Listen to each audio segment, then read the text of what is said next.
Hello everybody, welcome to Israel's Church of Living God. I'm Brother Rodney and Brother Caleb will be reading today. We'll be doing a lesson today entitled, Does Hell Exist? Does hell exist? That's an age-old question. You know, people have a lot of ideas about hell and whether or not it exists. Some people say it exists right now. Some people say it don't. You know, I even saw that I guess it was like in the 1920s over in Siberia. The guys were drilling, and they drilled down too far, and they said they heard a bunch of screaming and hollering. So they automatically say, well, you know, we drilled all the way down to hell, and they have actual audio of this, they say. But then one of the guys found out it was just a movie that they had copied these screamings and all of this stuff from.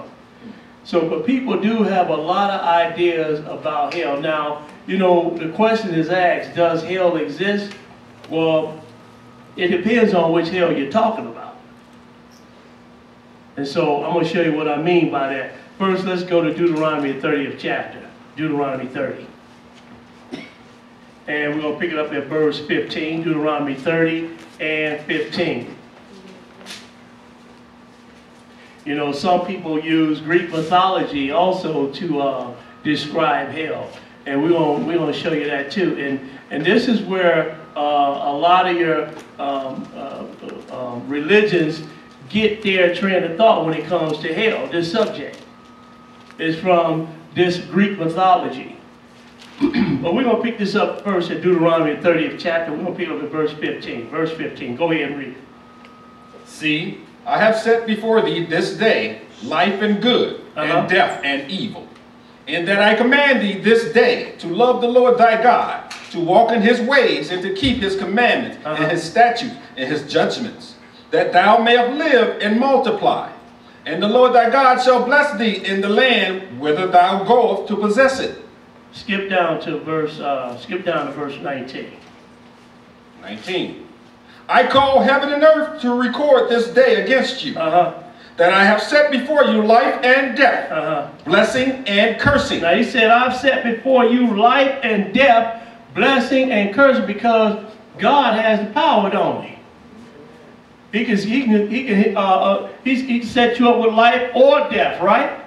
Amen. He said, I'm setting this before you, life or death. Look what he's going to tell you. Go ahead and read. Therefore choose life, that both thou and thy seed may live. He said, choose life, that thou and thy seed may live. This is what God wants us to do. He wants us to choose life, not death. But go ahead and read. 20. That thou mayest love the Lord thy God, and that thou mayest obey his voice. Stop right there. He wants you to obey his voice, not the voice of men. And we're going to read some things today that men decided that, you know, well, this is what hell means, and, you know, this is what hell is like, and all of this. So we're going to get our definitions of hell out of the Bible, not from men. Go ahead and read. Yes, sir. Yes, sir. Read that verse 20 again. Back at the top. That thou mayest love the Lord thy God, and that thou mayest obey his voice, and that thou mayest cleave unto him. For he is thy life, and the length of thy days. Go ahead. That thou mayest dwell in the land which the Lord sware to thy fathers, to Abraham, to Isaac, and to Jacob, to give them. Now, so he wants us to choose life and live, doesn't he? Let's go now. Let's go to Matthew, the 5th chapter, Matthew 5. Matthew 5, and we're going to pick it up at verse 13. Matthew 5 and 13. Because if you don't choose life, this is what's going to happen to you. Teach. Matthew 5, and we're going to pick up at verse 13. Matthew 5 and 13. I know you got a lot of atheists out there that say, well, ain't no God, ain't no heaven, ain't no hell, and all that. Okay. Keep on thinking that. Then when they get on their deathbed, then they call him for Jesus. Then even had a guy that started church called a Satan church. When he got on his deathbed, he was calling for Jesus. But anyway, we We at Matthew 5 and 13. Matthew 5 and 13. Will you get it? Go ahead and read it. Ye are the salt of the earth. But if the salt have lost his savor, wherewith shall it be salted? It is thenceforth good for nothing, but to be cast out, and to be trodden under foot of men. Ye are the light of the world. A city that is set on a hill cannot be hid. Neither do men light a candle and put it under a bushel. Go ahead. But on a candlestick, and it giveth light unto all that are in the house. Let your light so shine before men. This is what we need to do. We need to let our light shine before men. Let our light shine before men. Go ahead and read. Yes, sir.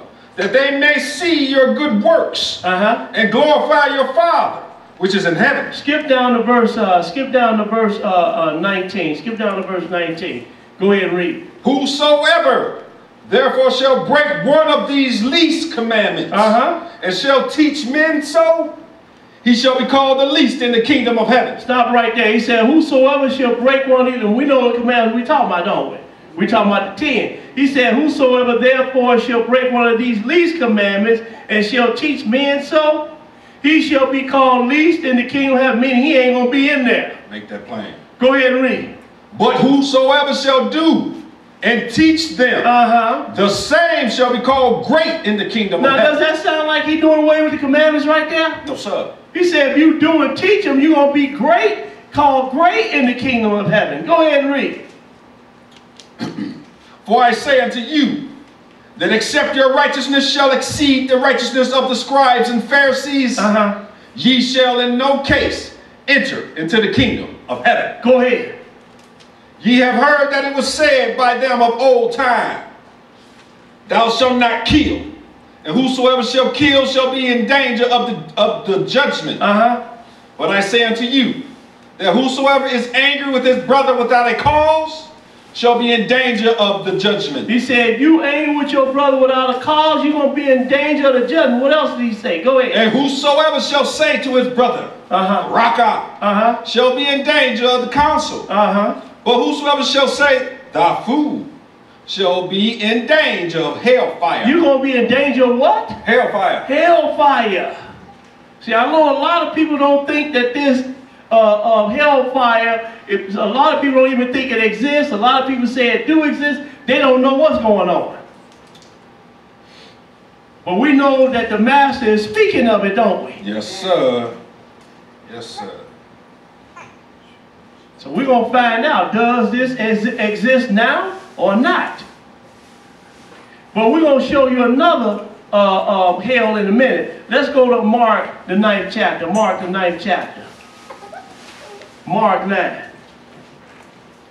And we're going to pick it up at verse 43. Mark 9 and 43.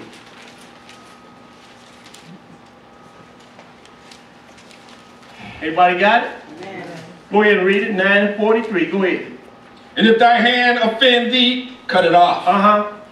It is better for thee to enter into life maimed than having two hands to go into hell. Now look, he said it's better for you to go into life with one hand. You understand? Maimed than having two hands to go into hell. So if your hand is offending, you cut it off. That means you sinning with that hand, stop doing it. Go ahead and read. Yes, sir. Yes, sir. It says, then having two hands to go into hell, into the fire that never shall be quenched. Ooh. He said the fire that shall never be quenched. Go ahead and read. 44. Where their worm dieth not. And the fire is not quenched. Now, you know, I had some people saying that when you go in the fire, you're going to burn up. And I'm like, well, then, it's saying right here, the fire is never going to be quenched and the worm dieth not. You mean it's just going to be a worm there? No, it's going to be some bodies in that fire with them worms on it. Teach. He said, well, their worm dieth not. Go ahead and read. Yes, sir. Now, this is what's going to happen to you if you don't follow after the word of God. This was going to happen to you. Go ahead and read. What verse you at? 45. And if thy foot offend thee, cut it off. It is better for thee to enter thee to enter halt into life, then having 2 feet to be cast into hell. Go ahead. Into the fire that never shall be quenched. Now he has said this several times in this chapter right here. So he's trying to get this point across to us. Yes, sir. We do not want to go this way, and he don't want to take us this way. But if you refuse, though, I will take you this way. Verse 46, go ahead. Where their worm dieth not, and the fire is not quenched. He said, where their worm dieth not, and their fire is not quenched. Now, skip down to verse 31. I mean, go back to verse 31. Go back to verse 31. Could you close that cabinet back there? Yeah. Go back to verse 31. Go ahead. For he taught his disciples and said unto them, the Son of Man is delivered into the hands of men, and they shall kill him. And after that he is killed, he shall rise the 3rd day. Now, so now they talk about the Son of Man being killed, and he going to rise the 3rd day. Now you probably wonder, why did he go back to this scripture? Because I want to take you here. Let's go to 2 Samuel, the 22nd chapter. 2 Samuel 22. 2 Samuel 22, and we're going to pick it up at verse 1. 2 Samuel 22 and 1.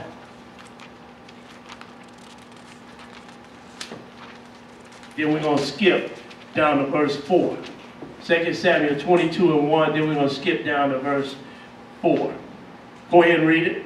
And David spake unto the Lord the words of his song, in the day that the Lord had delivered him out of the hand of all his enemies, and out of the hand of Saul. Skip down to verse 4 now. Go ahead. I will call on the Lord, who is worthy to be praised. So shall I be saved from mine enemies. When the waves of the deaf compassed me, the floods of ungodly men made me afraid. Now look, this is not David right here. He's speaking by the mouth of the Lord right here. I mean, he's speaking. David is speaking by the mouth of the Lord here. But go ahead and read. Yes, sir. 6. The sorrows of hell compassed me about. The snares of death prevented me. Now he said, the sorrows of hell compassed me about. The snares of death prevented me. Now what does he mean, these sorrows of hell? I'm going to show you what he's talking about, because this is another hell right here. This ain't talking about the lake of fire. Go ahead and read. Yes, sir. It says, in my distress I call upon the Lord. Oh, you see what he said? In my distress I called upon the Lord. In my distress. Because when you are in this hell, you are in anguish and distress. You understand what I'm saying? Go ahead and read. And cried to my God. And he did hear my voice out of his temple. Go ahead. And my cry did enter into his ears. What verse you at? Right at 8. Go ahead. Then the earth shook and trembled. The foundations of the heavens moved and shook. Go ahead. Because he was wroth. Skip down to verse 14. Go ahead. 13? 14. 14. The Lord thundered from heaven. And the Most High uttered his voice. Go ahead. And he sent out arrows and scattered them. Lightning and discomforted them. And the channels of the sea appeared, and the foundation of the world were discovered. At the rebuking. I'm sorry, wait a minute. Wait a minute. You're supposed to pick it up in verse 4 to. Okay, go ahead. I'll tell you what. Pick it back up in verse 6 again. Pick it back up in verse 6. Verse 6. 6. The sorrows of hell compassed me about. The snares of death prevented me. Go ahead. In my distress I called upon the Lord and cried to my God. And he did hear my voice out of his temple and cried, and my cry did enter his ears. All right, now let's go, because it looks like the Lord got this lined up here. Let's go to Psalms 22. Psalms 22. And we're going to pick it up in verse 1. Psalms 22 in verse 1. And let's show you who David was talking about. Psalms 22, and he said the sorrows of death compassed me, didn't he? He said, in my distress, I called upon the Lord, and he heard me. We had Psalms 22, and we're going to pick it up in verse 1. Psalms 22 and 1. Because you know, hell can also be a condition that you are in. Teach. It can also be a condition. We had Psalms 22, picking up at verse 1. Go ahead and read it. My God, why hast thou forsaken me? Uh-huh. Why art thou so far from helping me? Go ahead. And from the words of my roaring. Now, we all know who this is, don't we? Yes, sir. He said, my God, why hast thou forsaken me? Well, let's make sure we know who this is. Let's skip down to verse 6. Go ahead and read it. But I am a worm, and no man, a reproach of men, and despiser of the people. Uh-huh. And despiser of the people, excuse me. And they that see me laugh me to scorn. Go ahead. They shoot out the lip. They shake the head, saying, he trusted on the Lord, that he would deliver him. Now, this is when the Lord was being crucified right here. He was in distress. Everybody understand? Because remember, he said, the sorrows of death compassed me, right? And this was when he was on the cross and he was in distress. Go ahead and read. Let him deliver him. Uh-huh. See, let me go back.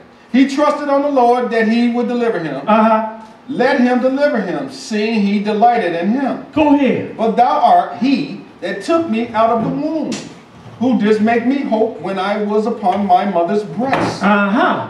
I was cast upon thee from the womb. Thou art my God from my mother's belly. Thou art my God from my mother's belly. Uh-huh. Be not far from me, for trouble is near, but there is none to help. Many bulls have compassed me. Strong bulls of Bashan have beset me round. Keep reading. They gaped upon me with their mouths, as a ravening and a roaring lion. I am poured out like water. He said, I am poured out like water. And all my bones are out of joint. My heart is like wax. It is melted in the midst of my bowels. Go ahead. My strength is dried up like a potsherd. My tongue cleaveth to my jaws, and thou hast brought me into the dust. Now look, this is somebody talking right here that's in distress, aren't they? Sure. They are in distress. They got sorrow and anguish and all of this, right? Because the sorrows, he said, the sorrows of hell have compassed me about. Now let's see who David was telling you about over there in 2 Samuel. What Samuel was telling you about. Now David is telling you the same thing. Now look at what he's going to say. Go ahead, verse 16. For dogs has compassed me. Now he talking about two-legged dogs. He's not talking about four-legged dogs. He's talking about the two-legged dogs. Go ahead and read. The assembly of the wicked have enclosed me. They pierced my hands and my feet. They pierced my hands and my feet. Now we know who he's talking about then, don't we? He said, the sorrows of death have compassed me, and in my distress did I call upon the Lord, right? And that's when the Lord was on the cross. And now, right here, we're reading the same thing as in Psalms right here. And he said, death compassed me round about, didn't he? So that is another form of hell. Let's go now. Let's go to Jonah. Psalms 116. Psalms 116. Now, we're going to get a little bit clearer with this. Psalms 116 and 1. Psalms 116 and 1. And we're looking at the condition of hell, not the lake of fire. Because if you ain't got enough to eat, you in hell, aren't you? Yeah. You understand? You're in a hospital. And you don't know whether you're going to live or not. You in hell, aren't you? We at Psalm 116, and we're going to pick it up at verse 1. So we are dealing with this hell that is a condition. But everybody just hold on for a minute, because we're going to get deeper into this hell. Psalm 116 and 1, Psalm 116 and 1. Go ahead and read it. I love the Lord, because he hath heard my voice and my supplications, because he hath inclined his ear to me. Therefore will I call upon him as long as I live. Go ahead. The sorrows of death compassed me. Now look, he said the same thing. He said the sorrows of death have compassed me. Go ahead and read. And the pains of hell got hold upon me. He said the pains of hell got hold upon me. The pains of hell. He's not in hell, is he? Come on. He couldn't be talking. So now what are we dealing with? We're dealing with a condition right here that is hell. But go ahead and read. That's right. Read that again. Yes, sir. The sorrows of death compassed me. Uh-huh. The pains of hell got hold upon me. Uh-huh. I found trouble and sorrow. Then called I upon the name of the Lord. O Lord, I beseech thee, deliver my soul. Now, keep read. Deliver my soul. Gracious is the Lord, and righteous. Yea, our God is merciful. Now, let's go, because we're gonna bring this one to a close here. First, let's go to Jonah. Jonah, the first chapter. Jonah 1 and 15. Jonah 1 and 15.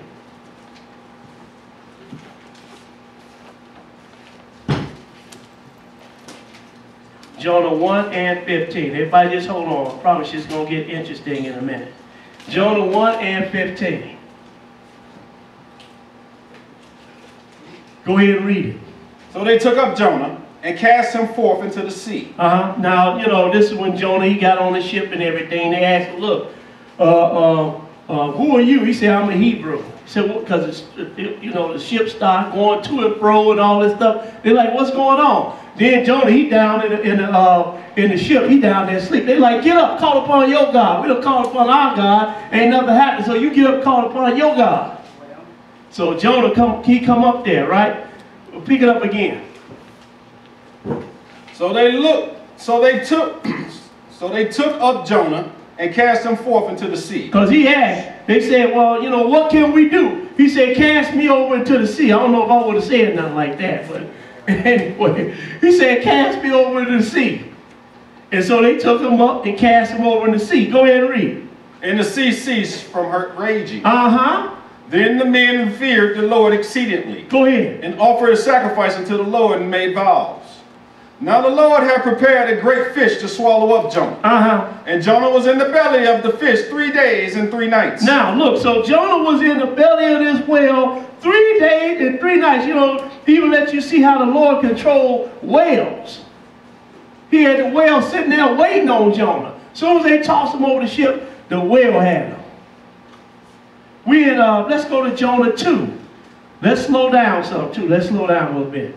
Jonah 2, and we're going to pick it up at verse 1. Jonah 2 and 1. Go ahead and read it. Then Jonah prayed unto the Lord his God out of the fish's belly. Uh-huh. And said, I cried by reason of mine affliction unto the Lord, and he heard me. Out of the belly of hell cried I. Now wait a minute. Now you see what Jonah said? Out of the belly of hell cried I. But he's not in the lake of fire, is he? No, sir. This is the condition that he was in. It was hell. Not he was in the lake of fire hell, right? This is the condition that he was in. He said, out of the belly of hell cried I unto thee. Read that again. Yes, sir. Yes, sir. It says, and said I cried by reason of mine affliction unto the Lord. See, he said by reason of mine affliction. Because when you are afflicted, sometimes you feel like you in hell, don't you? Teach, brother. Teach. You feel like you in hell. Yes, sir. Not the lake of fire hell. We're going to get to that in a minute. Go ahead and read. But it is condition that you are in. Go ahead and read. Yes, sir. Yes, sir. It says, and he heard me out of the belly of hell cried I. And he heard me out of the belly of hell cried I. Uh-huh. And thou heardest my voice. And thou heardest my voice. So now Jonah is crying out to the Lord, right? But he in this whale though. Can you imagine that? You know, darkness. You understand? And gook and everything, the whale done ate it, and you sitting inside this whale's belly? That is really something, man. That would scare any man. I probably would have passed out, had a heart attack or something. But verse 3. I mean, I can't even imagine that. Verse 3, go ahead. For thou hast cast me into the deep, in the midst of the sea, in the midst of the seas, and the floods compassed me about. All thy billows and thy waves passed over me. Go ahead. Then I said, I am cast out of thy sight, yet I will look again toward thy holy temple. Now wait a minute now, because he said, you know what? Although I'm cast out of your sight, Lord, I'm going to look towards your holy temple. So he had a little sense, didn't he? I know the only one who's going to get me out of this is God. Because He's the one put me in this position. And that's the same thing with us. You ain't doing what the Lord tell you to do, He's going to put you in a position, He's the only one going to get you out of it. Skip down to verse 17. Go ahead, verse 7. I'm sorry, verse 7. Go ahead. When my soul fainted within me, I remembered the Lord. And my prayer came into me, into thee, into thine holy temple. Go ahead. They that observe lying vanities forsake their own mercy. But I will sacrifice unto thee with the voice of thanksgiving. I will pay that I have vowed. He said, I will pay that I have vowed. Now he got some sense, don't he? He like, you know, Lord, let me up out of here. I'm going to pay the vow that I owe you. Yes, sir. Go ahead and read. Salvation is of the Lord. And the Lord spake unto the fish, and it vomited up Jonah upon the dry land. Now, so the Lord vomited up the fish, and the Lord had the fish to vomit Jonah up on the dry ground. Not in the sea, but up on dry ground. Why? Because God, He controls everything, don't He? Yes, sir. But He said He called out of the belly of hell, didn't He? It was the condition that He was in. Not hell, the lake of fire, right? We're going to get to that. Let's go to Psalms, the 16th chapter. Now we're going to deal with another hell now. Psalm 16. Psalm 16, and we're going to pick it up at verse 8. Psalm 16 and verse 8. Psalm 16 and 8. Go ahead and read it. I have set the Lord always before me, because He is at my right hand. I shall not be moved. Therefore my heart is glad, and my glory rejoiceth. My flesh also shall rest in hope. Okay, slow down some, brother. Slow down. All right, go ahead, verse 10. For thou wilt not leave my soul in hell. Wait a minute now. For thou wilt not leave my soul in hell. Now, is he talking about the lake of fire? And then who is he talking about right here? He said, for thou wilt not leave my soul in hell. Neither wilt thou suffer thine Holy One to see corruption. Now, wait a minute now. He said, neither wilt thou suffer thy Holy One to see corruption. What does he mean, corruption? What does he mean by this corruption? Well, we're going to show you, because a lot of people got ideas about this corruption right here and this hell right here. You know, like brothers, the Greek people, they talking about mythology, this Hades. You know, he go down to Hades, into this underworld. And, you know, some people think that Jesus went down in hell and He was talking to dead people. I'm like, well, why would He go down to hell and talk to dead people? If they're in hell already, their fate is sealed. Make it plain, brother. Ain't nothing else to say to them. So that don't even make no sense, do it? So we're going to clear all these questions up today about hell. Amen. We're going to clear them up. Because we got a lot of, people got a lot of ideas about this. So he said, for thou wilt not leave my soul in hell, neither wilt thou suffer thine Holy One to see corruption. And we're going to show you what he means by this corruption. Let's go now. We're going to look at this again over in Acts the 2nd chapter. And now Peter's going to tell you who David was talking about. Acts 2, and we're going to pick it up at verse 22. Acts 2 and 22.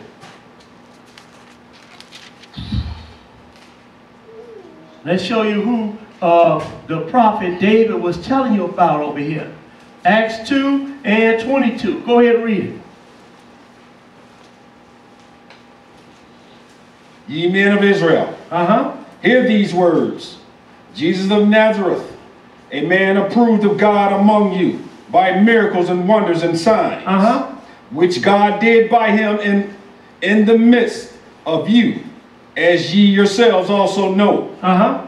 Him being delivered by the determined counsel and foreknowledge of God, ye have taken by wicked hands,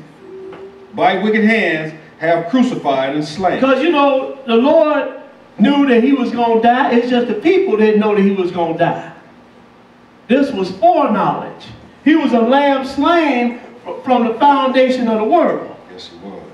Verse 24, go ahead and read. Yes, sir. It says, whom God hath raised up, having loosed the pains of death. Having loosed the pains of death. Go ahead and read. Because it was not possible that he should be holding of it. Because it was not possible he should be holding of it. What do you mean not possible to hold? Death could not hold Christ. Yes, sir. It could not hold him. Why? Because it was already prophesied that he was, that's what, well, I'm going a little bit too far. Go ahead and read some more. David will tell you who he's talking about over in the second Psalm.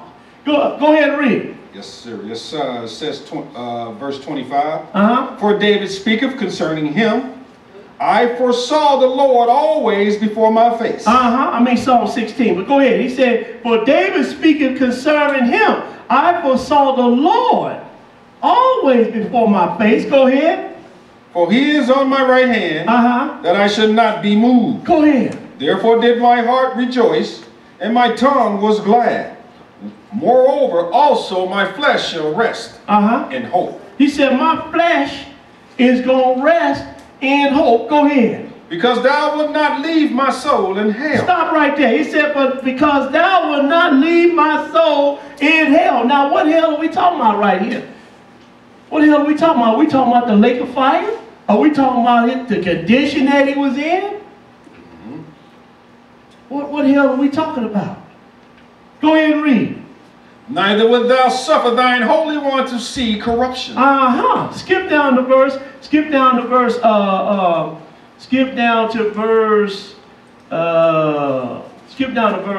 31.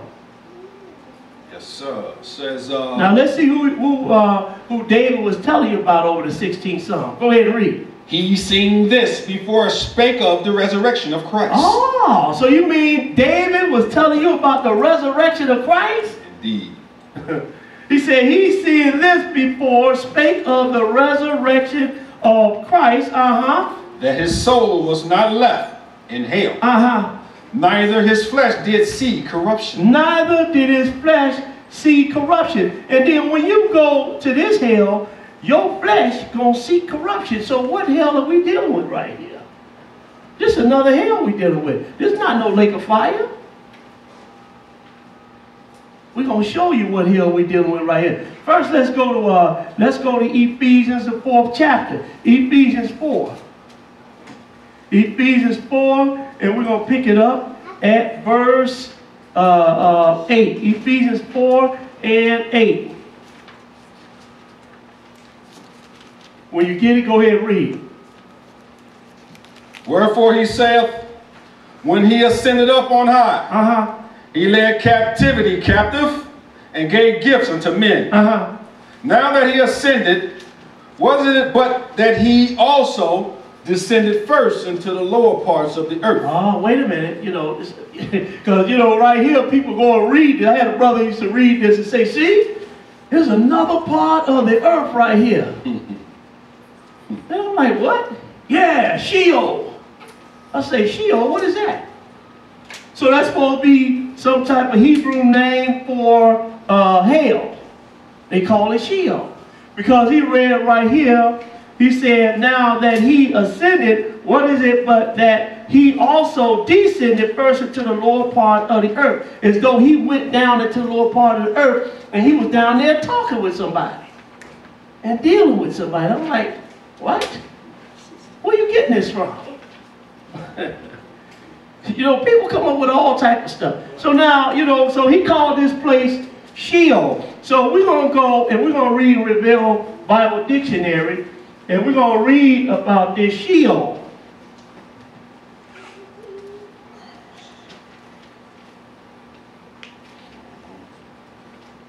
This is the Revell Bible Dictionary, Deluxe Color Edition, page 914. Sheol.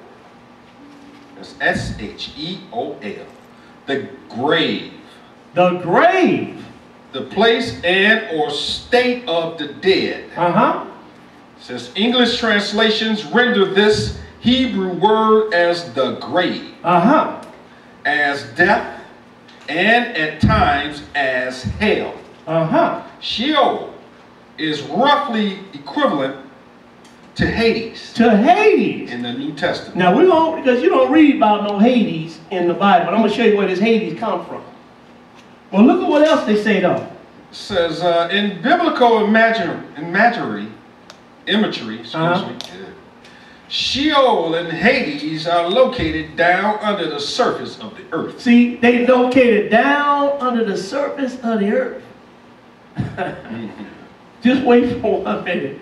Go ahead, read some more. Yes, sir. It says, by New Testament terms, the belief that Sheol was divided into compartments. Now, wait a minute. This Sheol, which is hell, which is the grave, which is Hades, was divided into 2 compartments. Go ahead. It says compartments, whatever. Yeah. Into compartments occupied by the righteous and the wicked. So now the righteous were in one compartment, and the wicked was in another compartment. Go ahead and read. Yes, it says, by the righteous and the wicked was firmly established. This view is reflected in Jesus' story of the rich man and Lazarus. So now, you know, we're going to read that too. Jesus was talking about rich man and Lazarus. And we're going to show you where the rich man and Lazarus was. Okay? But now, so he mentioned Hades in there too, right? So now we're going to read about it. We're going to go to World Book Encyclopedia and we're going to read about Hades. Because Hades is Sheol. And, you know, there's supposed to be 2 compartments up under the earth, right? Go ahead and read. One for the righteous and one for the wicked, right? Sure enough. It says, the World Book Encyclopedia, Volume 9, page 4, Hades. Hades was the god of the dead in Greek Stop mythology. right there. Now, look. We're looking at Greek mythology now. He said Hades is the god of the dead in Greek mythology. But some people still believe this stuff.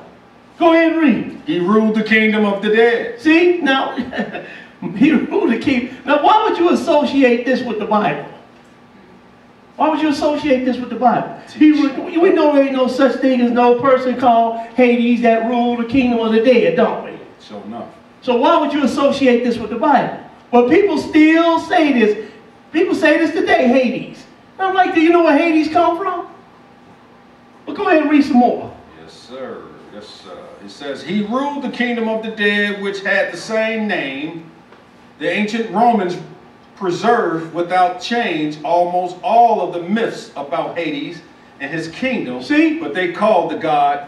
And this is where people get these ideas from the Romans. And you know, all roads lead back to Rome, don't they? That's why sometimes we call people Roman Christians, because that's where you get a lot of their Christianity from. It's from Rome, man. That's right. And that's where they get this from. But go ahead and read a little more. Yes, sir. Yes, sir. It says, the kingdom of Hades was a neutral region reserved for the souls of people who deserved neither punishment nor reward upon death. It ain't but one place that you go when you die. But one place you go when you die. We're going to show you that. So now, we're going to read about Hades just a little bit more. We're going to go back to Revell Bible Dictionary, and now we're going to really show you where this Hades come from. All right.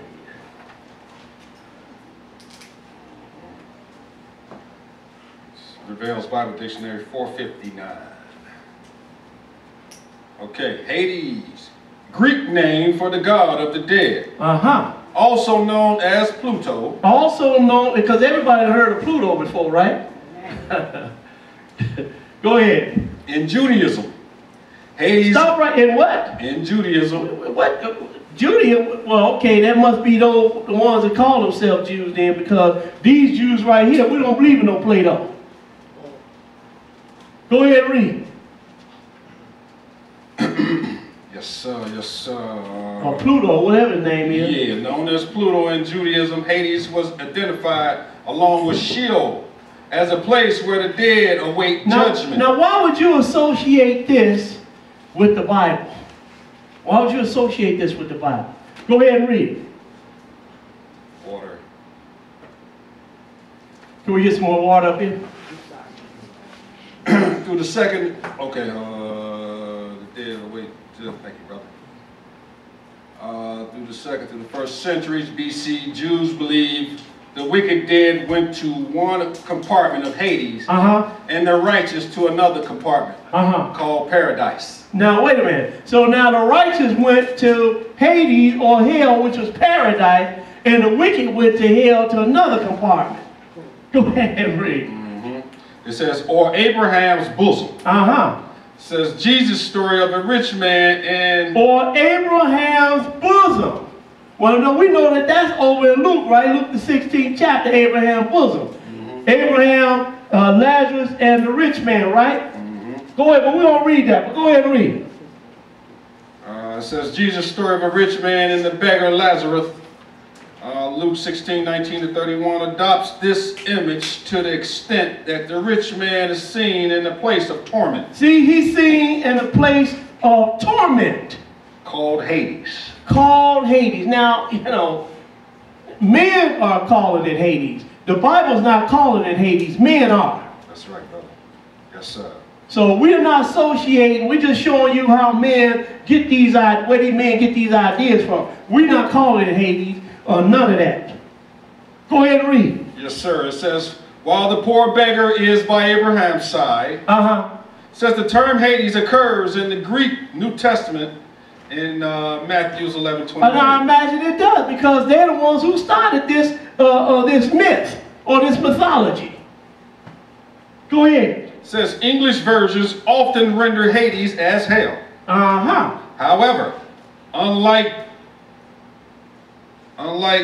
Gehenna, Hades is never used of the place of final punishment. Now he just brought in another one. He said Gehenna, right? And like I said, men still use these terms today. Hades, Gehenna, they use these terms even today. But they don't understand where this Hades come from, where this Gehenna comes from. Well, we're going to show you today. So now, so they were talking about Abraham and the beggar, right? And how Abraham was talking to the man, the rich man was in a fire. He was talking to Abraham, wasn't he? Let's go to Luke the 16th chapter and read this. Luke 16. But I don't understand how you could associate this Hades with the Bible when there's no, if you call it a Hades, then you call it hell, then this Hades, a place where a Greek god was there. That's what you're saying. And you're reading the Bible and talking about Greek mythology. Now, we had Luke the 16th chapter, Luke 16.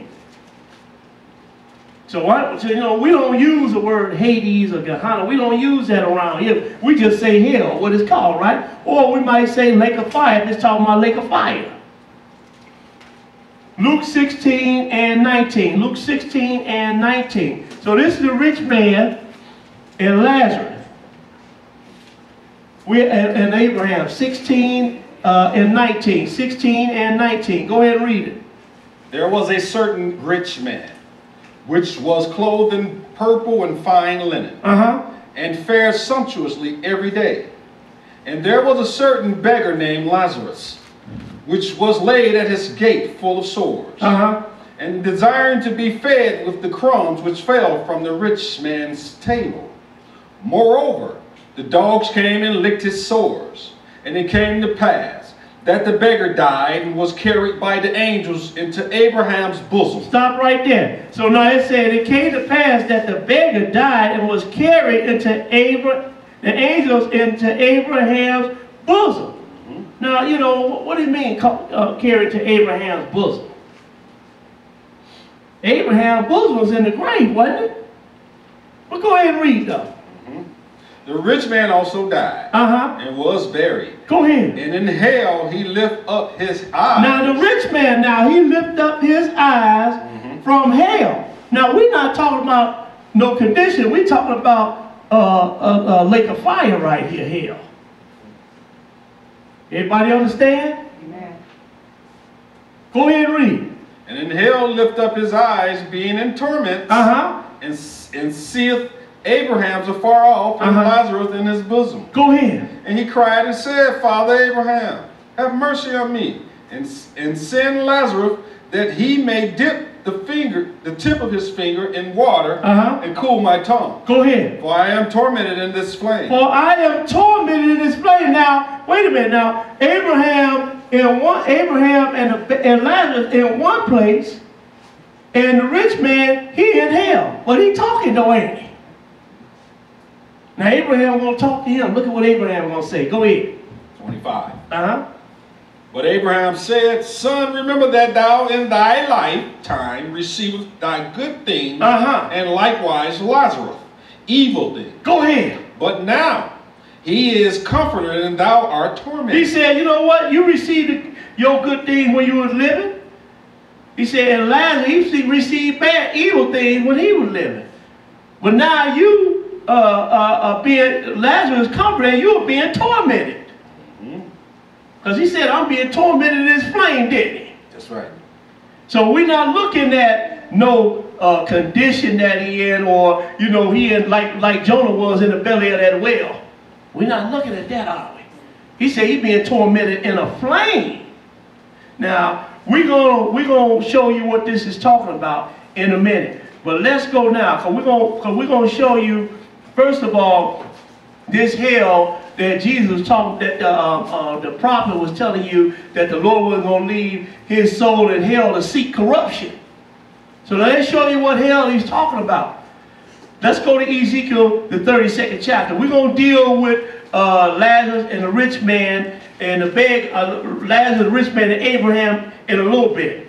But first, we want to show you what hell, he said he's not going to leave something that Holy One to seek corruption in. Let's go to Ezekiel 32. Ezekiel 32. Because remember, he said he went into the lower parts of the earth. And people think that this is some type, where they say Sheol, where it's some underworld and everything, where Jesus supposed to went to. Well, we already know.